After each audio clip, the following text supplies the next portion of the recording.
Welcome back to Primetime News. And a special welcome to folks on onespotmedia.com. Up first this evening, a damning audit report into the operations of the Dunn's River Falls has confirmed allegations of a massive ticket sale fraud at the state-run entity in St. Ann. After days of mounting pressure, the report was finally released late this evening by the Urban Development Corporation, UDC. It also points to misappropriation of funds, but how?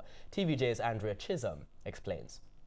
A pervasive ticket sale fraud. That's how the independent auditors describe what has been happening at the popular Dunn's River Falls and Park in St. Ann. Allegations are that child passes are being distributed to adults at adult rates, with the spread being misappropriated. Translation: at the current rate, Jamaican adults pay $1,000 to enter Dunn's River, and Jamaican children $500. What the audit is saying is that adults sometimes pay the set fee, but they get a children pass, implying that only $500 was collected. The remaining $500 is then stolen, and that's just for one person. Similarly, allegations are that some tourists get resident tickets even though they pay higher rates, and again, the difference is misappropriated. Adult tourists pay $23 to enter Dunn's River at current rates. That's roughly 3,000 Jamaican dollars.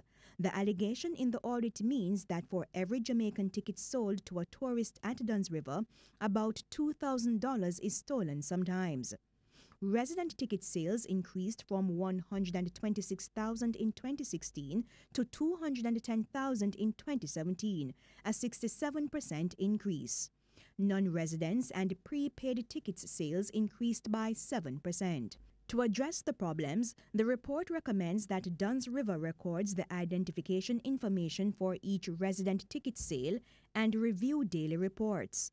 The audit also pointed out that some staff members have been independently buying and selling water shoes, and management sometimes tell employees when internal audits and surprise audits are being done.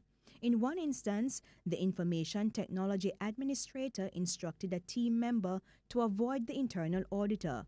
To fix the problem, the independent auditors recommend that management should not be told about surprise audits. Andrea Chisholm, TVJ News.